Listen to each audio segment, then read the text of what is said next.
지난주 제가 목회자의 자녀로 산다는 것이라는 책 제목의 책을 한 권 읽게 되었습니다. 이 저자는 미국의 저명한 목사님의 아들 존 파이퍼 목사님의 아들 바나버스 파이퍼라는 사람입니다. 이 책의 내용은 제목 그대로 그렇습니다. 목회자 자녀에게 바치는 책입니다. 목회자의 자녀는 부르심을 받은 적은 없습니다. 그러나 그냥 태어나는 것이죠. 그냥 태어났는데 유리 어항에 태어난 것처럼 자신의 삶이 매우 불편함을 느끼게 됩니다. 평범한 아이로 살 수가 없습니다. 모든 시선이 그를 향하죠. 그리고 예수님의 이름과 아버지의 이름, 두 아버지를 섬기기 때문에 열심히 살아내야 하고 누가 되지 않도록 거룩한 습관을 따라 살아가야 합니다. 이거는 비단 목회자 자녀만의 문제가 아닙니다. 우리 오랜 시간 신앙생활 하신 성도님들의 자녀들에게도 동일하게 해당된다라고 이 책의 저자가 언급합니다. 특별히 이 책에서는 교회에서 신앙이 어린아이들에게 잡히기 이전에 교회 문화와 형식과 방식이 잡힌다라고 지적합니다. 그리고 단순한 믿음이 아니라 교회는 교단에 소속되어 있고 각 교회마다 문화가 있고 전통이 있기 때문에 이 전통을 따라 살다 보니 어떻게 보면 명확한 경계선이 만들어졌다라고 합니다. 신앙과 본질적인 믿음과 상관없는 경계선이 너무 많아졌다라는 거야. 그러면서 자기 자신이 아래와 같이 배운 대로 살아야 했다라는 이 부담을 호소하더라고요. 있는 그대로 제가 가져와 봤습니다. 술을 마시면 안 된다. 담배를 피우면 안 된다. 이제 10계명의 이야기도 참 중요한데 이제 연애는 결혼을 전제로 해야 한다. 이런 이야기 많이 들어보셨죠? 예배를 빠지면 벼락을 맞는다. 네. 수요 예배도 마찬가지입니다. 기도하지 않고 먹은 음식은 뱃속에서 썩는다. 이 친구가 이렇게 자라온 겁니다. 여러분 미국 교회가 뭐 이렇게 자유주의다 아닙니다. 한국 교회보다 훨씬 보수적입니다. 보수적인 교회가 많거든요. 아무리 굶어도 감사와 구제연금이 먼저다. 공감하시죠? 그리고 주의를 범하면 하던 모든 일도 막히고 망할 것이다. 아멘. 네. 이렇게 이 목회자 자녀가 자신의 삶과 함께 자라온 성도님들의 자녀의 고충을 담아내면서 우린 너무 많은 틀과 경계선이 만들어낸 신앙의 형식이 많다라고 고민합니다. 여러분 이건 이제 단순한 신앙적 믿음을 넘어서서 물론 주일 성수와 우리의 계명과 말씀의 이 내용을 말하는 게 아닙니다. 어떤 그 이상의 선이 우리에게 있다라는 거죠. 이 선을 넘어서면 우리 부모님, 우리 교회, 특별히 우리 아버지 하나님의 이름에 누가 되기 때문에 어느 순간 이게 부모님의 신앙인지 나의 신앙인지 누구의 신앙인지 혼돈이 온다라는 겁니다. 교회 전통을 따르지만 예수님과 인격적 만남보다 전통 때문에 나의 신앙이 형태로 만들어지는데 어느 순간 고민하게 된다라고 지적합니다. 대체로 2대째, 3대째, 저도 4대째인데 신앙을 이어가는 가정이 많습니다. 그리고 가정 같은 교회에서 신앙생활하는 부모님, 조부모님, 자녀들 얼마나 큰 축복입니까? 그러나 이 자연스러운 신앙으로 말미암아 내 신앙이 자연스러워졌습니다. 자연스러워지다 보니 어떤 변화나 고민 없이 그냥 그 길을 걸어왔습니다. 나는 예수 믿고 우리 가정은 교회를 다니고 나는 해운대 제일교회 소속이고 그렇게 살아온 것이죠. 저도 목회자의 자녀인데 이 부모님이 저에게 어떤 특별한 이 요구를 하신 적이 단 한 번도 없으십니다. 심지어 목회자 하지 말라고 여러 번 말씀하셨습니다. 참 어려운 길이니 가지 마라. 안 해도 된다. 하지만 스스로 부담을 짊어지고 저는 살아왔습니다. 왜냐? 부모님께 누가 되지 말아야 하고 하나님께 누가 되지 말아야 하기 때문이죠. 하나님께 누가 되지 않도록 더 신실하게 착하게, 그래서 착한 병에 걸리기도 합니다. 착하게 생겼잖아요 제가. 그렇죠? 신앙이 자유가 아닌 어떤 기준을 지키기 위해 노력하는 일, 숙제가 되어버립니다.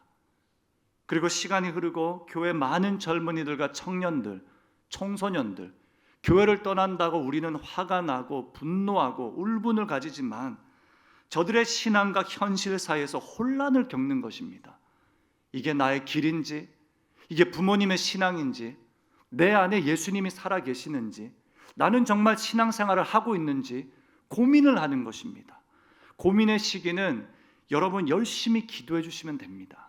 근데 이 고민의 시간이 지나면 지날수록 이 시간이 너무 길어지는 겁니다. 여러분, 오늘 본문에서 제자들도 예수님과 함께 살았습니다. 함께 먹었습니다. 제자의 길을 주님과 함께 걸어갔습니다. 예수님께 헌신했습니다. 근데 이 예수님의 길을 완벽하게 이해를 하지 못했습니다. 13장과 14장에 3명의 제자가 등장합니다. 여러분, 이 제자들의 모습을 통해서 여러분들의 신앙 색깔, 우리의 신앙의 길, 여정을 함께 좀 돌아보면 좋겠습니다. 우리 자녀들의 신앙의 길은 어디에 있는지, 우리 믿음의 3대째 가문인데 이 자녀들의 신앙은 도대체 어떻게 되어 있는지 함께 점검해 보면 좋겠습니다. 여러분, 첫 번째, 예수님의 길을 이해하지 못한 제자 중에 베드로가 등장합니다. 베드로는 열정적이지만 영적으로 무지했습니다. 여러분, 베드로가 요한복음 13장 36절에 주님 어디로 가십니까? 라고 묻습니다. 예수님이 계속해서 내가 길이요, 이 길을 따라가면 진리가 있고 진리가 있을 때에는 생명이 있다라고 계속 가르쳐 주셨습니다. 가르쳐 준 것만이 아니라 보여주셨습니다. 근데 이 베드로는 여전히 성전과 해막 중심, 특별히 유대교 사상으로 가득 차 있었습니다. 전통이 매우 중요하고 자기가 살아온 삶의 방식이 너무 중요하니 신앙이 형식화되어 있었습니다. 예수님이 다른 길을 보여주시는데도 그 길이 보이지 않았던 겁니다. 그래서 요한복음 14장 2절에 내 아버지 집에 거할 곳이 많도다. 그렇지 않으면 너에게 일렀으리라. 내가 너희를 위하여 거처를 예비하러 가노니. 예수님이 계속 다시 언급합니다. 내가 가는 그 길 끝에 너는 하나님과 함께 할 것이니 나만 믿고 따라와라고 말씀드리는데도 베드로를 쭉 묵상하면요, 우리의 삶과 너무 비슷합니다.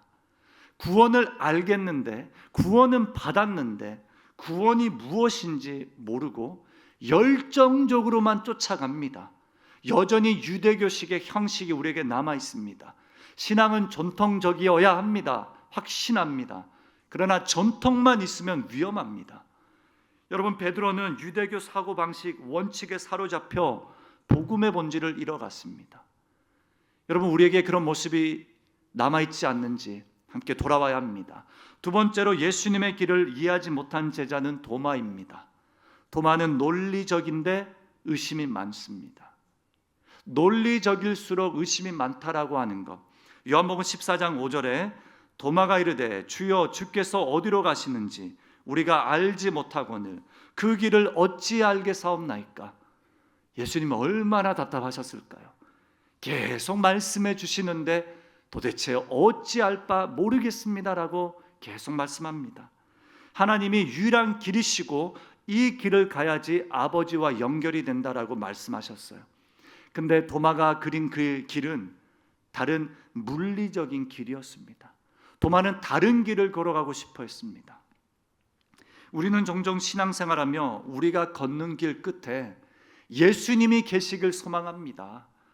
근데 예수님의 길을 걸어가지 않고 십자가의 길을 걸어가지 않고 다른 길을 추구합니다. 내가 만든 길, 내가 허락한 내 자신이 만들어낸 성공의 길. 우리는 이 땅에서 왕국을 원하지 십자가를 원하지 않습니다. 우리는 이 땅에서 하나님 나라 오십시오라고 하지만 내 나라가 먼저입니다. 그러나 주님은 보이지 않는 하나님의 나라, 보이지 않는 그 나라를 내가 만들려고 하는데 왜 아직도 모르니라고 말씀하시는 겁니다. 여러분, 세 번째로 예수님의 길을 이해하지 못한 제자는 빌립이 등장합니다. 빌립은 계산적이고 이성적입니다. 나중에도 이 빌립에 대한 일화들이 참 많이 나옵니다. 특별히 요한복음 14장 8절에 빌립이 이르되 주여 아버지를 우리에게 보여주옵소서 그리하면 족하겠나이다. 예수님이 이때까지 뭐 하셨습니까? 보여주셨잖아요. 오병이어부터 성육신 하셔서 바다의 기적, 잠잠케 하는 파도를, 그 울랑이는 파도를 잠잠케 하는 기적, 죽은 자를 살리신 거 다 보여주신 겁니다. 또 보여달랍니다. 여러분, 이 베드로를 보면서, 이 빌립을 보면서 믿음 없이 보이는 증거만을 원하는, 표적을 요구하는 유대인들처럼 우리의 신앙도 그러지 않는지 돌아보게 됩니다. 여러분, 이 빌립의 신앙은 이런 거예요. 열심히 신앙생활 하다가 기도 응답이 하나 안 되잖아요. 바로 실망합니다. 열심히 기도 생활하고 신앙생활 하는데 내 뜻이랑 조금 어긋납니까? 말씀이 조금 나의 의지와 어긋납니까? 바로 실망합니다. 여러분, 생각해 보면 우리 너무 많이 알아서 때로는 길을 잃어버립니다. 너무 몰라서 다른 길을 찾아가기도 합니다. 베드로처럼 열심히 교회를 섬기는데 내 가는 길 끝에 예수님이 보이지 않습니다. 도마처럼 열심히 성경 묵상하고 논리적으로 연구하는데 그 안엔 다른 이야기, 다른 왕국들이 있습니다. 때로는 예수님이 아닌 우리 기대 속에서 신앙생활합니다. 예수님의 나라가 이 땅에 임하여야 하는데, 내 삶의 주님이 통치하셔야 하는데 나의 삶의 주인이 내가 된 그런 모습이 참 많습니다. 여러분, 제가 이전에 싱가포르에서 잠시 생활하면서 이 학업하고 이제 교회 생활을 했습니다. 사역을 했습니다. 그때 이제 신학교에서 다문화 수업 과목을 듣게 되었고, 이 다문화 수업으로서 이슬람 사원과 힌두권 사원과 그리고 불교 사원을 돌아다니면서 한 10주간 강의를 듣는 과목이 있었습니다. 저에게는 충격과 같았죠. 여러분들 들으시면 충격이죠. 근데 이제 제가 이슬람 이 사원에 한 5주간 수업을 듣게 되었습니다. 힌두 사원은 들을 게 별로 없더라고요. 그냥 다 카르마, 묵상 이러니까 한 2주 갔고요. 불교 사원은 전통적이고 연수가 많으니 한 5주 걸렸는데 이슬람 사원이 참 재밌었습니다. 이슬람 사원 지도자를 아맘이라고 합니다. 아맘은 5개의 이슬람 이 무슬림들의 5개 기둥과 그리고 꾸란을 가르치는 사람들입니다. 근데 여러분, 무슬림들이 많은 핍박과 오해를 받잖아요. 물론 세계 인구 중에 많은 비중을 차지하지만, 그래서 이들은 우린 더 이상 테러리스트가 아니다. 테러리스트는 극진적인 이 다른 사람들이다. 우리는 사랑의 종교다. 그들은 사랑의 평화의 종교다라고 하면서 세계 평화를 위해서 얼마나 많은 도네이션을 하는지 이 일을 가르쳐주는, 그래서 모든 사원이 박물관처럼 변해 있었습니다. 싱가포르는 종교의 자유가 있고 절대적으로 전도가 불가능한 도시입니다. 그래서 예수 믿으세요, 이슬람 사원에서 그러면 안 되는 문화입니다. 이 사람이 죄송합니다. 5주간 이제 이슬람에 대해서 가르쳐야 되는데 기독교에 대해서 가르치는 거예요. 왜 그럴까 생각해 보니 이 사람은 이집트 카이로에서 전통 무슬림학을 공부한 사람이고, 사우디아라비아가 이슬람 무슬림들의 메카 아닙니까? 사우디아라비아에서 석사 받고 영국 옥스퍼드 대학교에서 비교 종교와 기독교학으로 논문이 이렇습니다. 골고다 언덕의 역사적 예수와 DNA 신빙성. 이 무슬림 신앙 신도가 예수님에 대한 역사적 근거를 찾고자 2년간 이스라엘에서 연구하고 골고다 언덕의 무덤들을 연구하고, 그리고 이 사람이 내린 결론이 뭔지 아십니까? 예수는 실제다. 예수의 무덤들을 보니 부활도 실제다. 남은 흔적이 없더라. 근데 예수님이 십자가의 길을 걸어간 그 모든 과정들을 보니 유대인들도 인정하고 종교인들도 인정하고 이슬람도 인정한다. 예수는 실제다. 제가 속으로 그런 생각을 했습니다. 저 사람은 아맘의 옷을 입은 선교사구나. 저 사람 분명히 기독교인이다. 그리고 이제 마지막 수업 때 학생들과 조심스레, 대놓고 하면 안 되거든요. 조심스레 물어봤습니다. 당신은 영구한 예수님을 당신의 구원자로 믿으시죠? 돌아오는 대답이 아주 충격적이었습니다. 예수가 역사적으로 실존했던 것은 사실인데 나의 구원과는 전혀 상관이 없습니다. 나는 알라를 통해서 구원받았고 나의 구원을 완성시키는 일은 5개의 기둥 율법을 따라가는 겁니다. 여러분, 순간 저는 깊은 충격에 빠졌습니다. 저는 신학교에서 배운 적도 없고 들어보지도 못한 예수님의 DNA, 우린 그냥 믿잖아요. 우리는 다 알잖아요. 성경을 통해서. 이 사람은 이스라엘에서 그렇게 연구했는데도 불구하고 예수가 단순한 역사적 인물이 될 수 있구나. 야, 이 세상에 이와 같이 신앙생활하는 사람이 정말 많겠구나라는 그 위기감을 느끼게 되었습니다. 지식이 많아도 오랜 시간 신앙생활에도 진리의 길을 모르고 그 인생 끝에 예수가 없는 사람들이 참 많겠다라는 생각을 가지게 되었습니다. 여러분, 예수의 길을 이해하지 못한 제자들을 위해서, 그리고 여전히 오늘 이 시대와 성도와 사람들을 위해 예수님이 그토록 가르치셨는데 그 길을 잘 알지 못하는 사람들을 위해 유일한 해결책 한 가지를 우리에게 허락해 주셨습니다. 무엇이냐면 오늘 말씀 읽은 것, 우리 14장 6절에 예수님이 스스로 길이 되어 주셨습니다. 14장 6절 함께 큰 목소리로 함께 읽겠습니다. 예수께서 이르시되 내가 곧 길이요 진리요 생명이니 나로 말미암지 않고는 아버지께로 올 자가 없느니라. 아멘. 인간은 하나님의 형상대로 창조되었습니다. 그러나 타락했죠. 타락하였기 때문에 우리는 온전한 길을 걸어가지 못하고 있었습니다.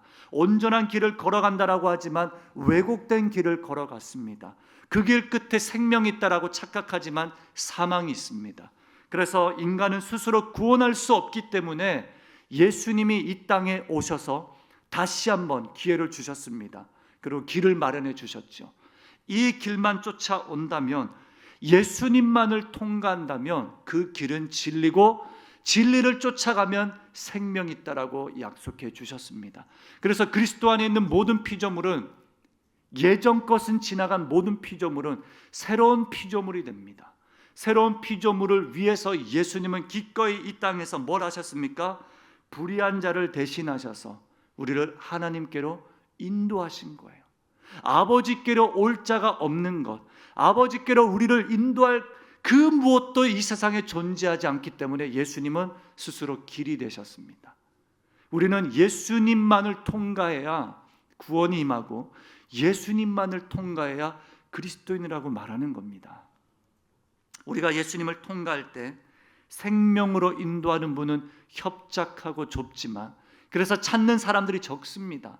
그래서 이 길이 그 길인지, 이 길 끝에 예수님이 계시는지 혼돈이 오기도 합니다. 그러나 좁은 길은 오직 예수님이 허락하신 길임을 믿습니다. 오래된 신앙 서적 중에 내 마음 그리스도의 집이라는 책이 있습니다. 이 책의 내용으로 오늘 말씀을 마무리하고 정리하길 원합니다. 로버트 멍에라는 작가가 이 책의 내용을 통해서 신앙인들은 각자 마음에 집이 있다라고 표현합니다. 우리 집이 있어서 이 집의 명의 이전을 하나님께 올려드렸고 이 집의 소유권을 다 주님께 드렸는데 여전히 하나님의 것입니다라고 하지만 나 자신이 소유가 된 방들과 집의 모습들이 참 많다라고 표현합니다. 여러 가지 방들이 있는데 몇 가지 좀 소개해드리고 싶습니다. 첫 번째 방은 서재입니다. 지혜의 방. 이 지혜는 하나님의 지혜로 채워야 우리 안에 진리가 임하는데 다른 지혜들이 매우 많은 겁니다.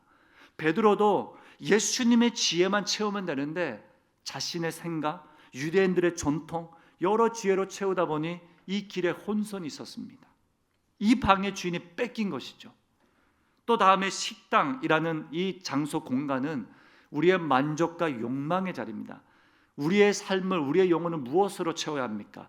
하나님의 양식으로 섭취하고 이 양식을 먹어야지 우리 안에 내면의 건강이 찾아오는데 다른 양식이 매우 많습니다. 다른 공부, 다른 책.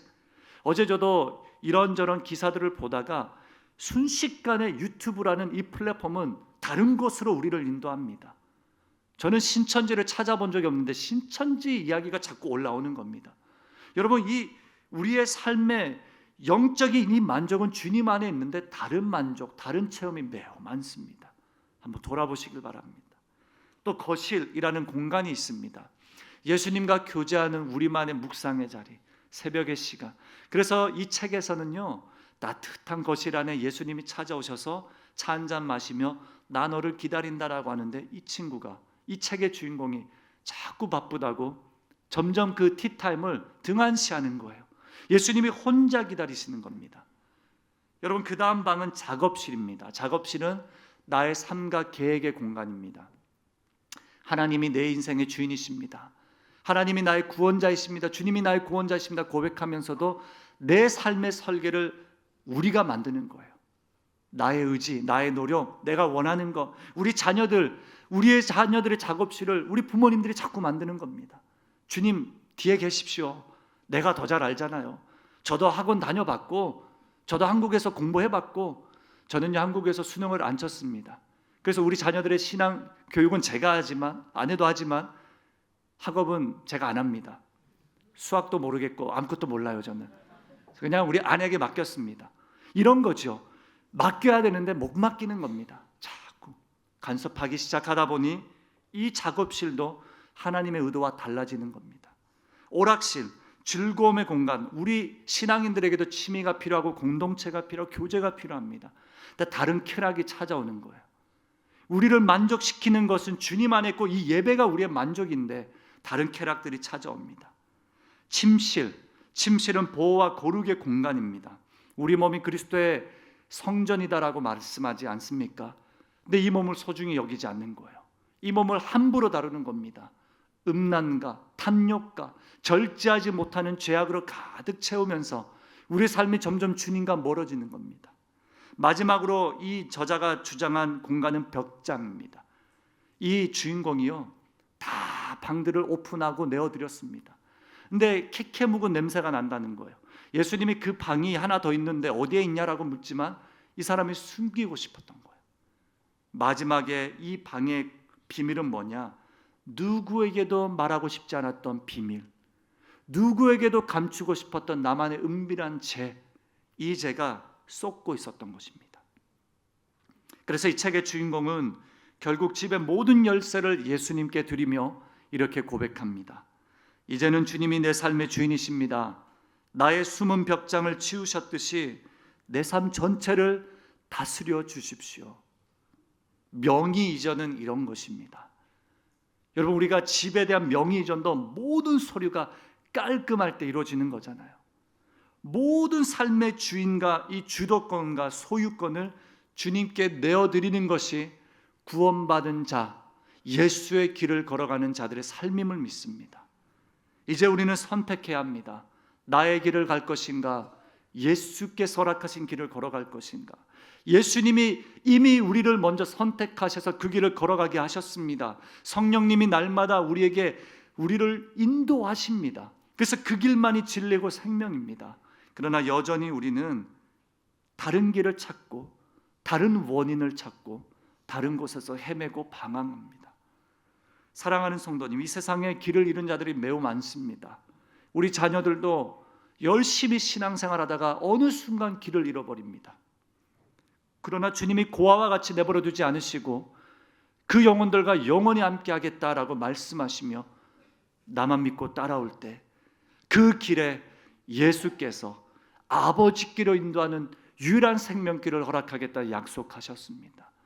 여러분, 예수님을 만나고 예수의 길을 회복하고 예수의 길을 걸어간다라는 것은 이미 소천하신 한 목사님의 이 외침의 메시지로 정리할 수 있습니다. 단 하루에 10분이라도 십자가를 묵상하라라고 한 목사님이, 오카노 목사님이 소천 이전에 한국 교회를 향한 절규와 같은 음성으로 선포하셨던 상암 월드컵 그 경기장에서 메시지가 또렷이 기억납니다. 10분만이라도 십자가를 묵상하라고.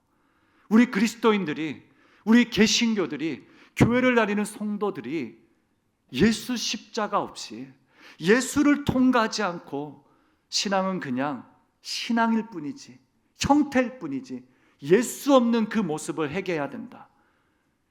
여러분, 맞습니다. 오늘 예수님이 우리에게 선포하신 메시지는 이것입니다. 나를 통과해라. 너에게 있는 많은 사변적인 것 다 내려놓고 나를 통과해라. 여러분들의 일터와 여러분들의 신앙과 여러분들의 경건의 생활, 아침 새벽 묵상과 우리의 예배와 우리 악기 연주와 모든 것들은 그리스도의 십자가, 예수를 통과할 때만 그 길 끝에 예수가 계시는 겁니다. 예수 안에 거하시고 예수 안에만 머물며 주의 길만을 걸어간다는 건 십자가를 묵상하는 것입니다. 여러분, 마무리하면서 우리 은퇴 장로님 한 분과 신방을 하고 대화를 나누다가 마지막에 한번 좀 기도를 요청드렸습니다. 언제 또 이분의 기도를 들을 수 있을까 싶어서 기도를 요청드렸습니다. 이분이 오랜 시간 숨을 고르시다 작게나마 내뱉은 숨결과 같은 고백으로 하나님이라고 하셨습니다. 정적이 흘렀습니다. 그리고 한참 있다가 감사합니다. 그리고 또 정적이 흘렀습니다. 그 한 문장에 그 자리에 함께 예배하던 모두가 눈물을 흘렸습니다. 제 안에 확신이 생겼습니다. 우리 이 장로님의 삶의 모든 과정과 이 장로님의 지금 살아가는 모든 순간과 이 장로님이 걸어오신 모든 길과 이 장로님의 그 길 끝, 예수님이 반드시 계시겠구나. 여러분이 살아온 모든 순간, 여러분들이 지금 살아가는 모든 시간들, 앞으로 나아갈 모든 그 길에 예수님이 계십니까? 예수님을 통과할 때 비로소 우리는 그리스도의 길을 걸어가는 신실한 백성임을 믿습니다. 여러분, 우리는 살아가는 모든 순간, 우리 모든 마지막 순간, 이 인생길 끝에 예수님이 계시는 온전한 구원을 이루는 오직 예수 안에서만 생명을 얻는 그 길을 사모하시길 바랍니다. 일주일 내내 묵상해 보십시오. 내가 하는 이 일에 예수님이 계시나? 내가 오늘 일하는 이 모든 일터에서 예수님이 계시나? 내가 걸어가는 이 모든 길에 예수님은 계신 건가?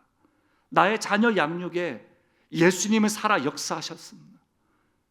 나의 인생 끝에 주님이 두 팔 벌려 마주해 주실 그 아름다운 환대를 상상하며 살아보시길 주님의 이름으로 축복합니다. 기도하겠습니다.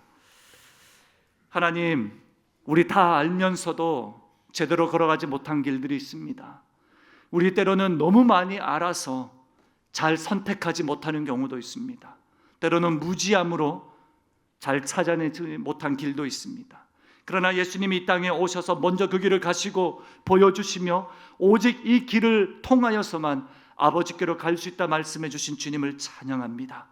이 땅에 길을 잃어버린 성도들, 자녀들, 백성들이 너무나도 많습니다. 해운대 일대 지역과 부산과 이 온 열방에 주님의 길을 찾지 못한 자들도 매우 많습니다. 하나님이 해운대 제일교회를 세우시고 우리를 주님의 자녀로 부르신 이유가 무엇입니까? 바로 예수의 길을 걸어가지 못한 자들을 향하여 살아가도록 그 길을 보여달라는 하나님의 온전한 초청이요 메시지임을 믿습니다. 우리 그런 전도자로, 전파자로 힘써 살아가길 간절히 소망합니다. 하나님, 우리 자녀들 가운데 이 길에서 이탈한 자녀들이 있다면 돌이켜 주십시오. 방황하는 모든 영혼들 회복시켜 주십시오. 우리 배우자들 다시 믿음의 길을 걸어가게 하여 주십시오. 하나님, 이 시대가 매우 어렵습니다. 경제적으로도 매우 험난합니다.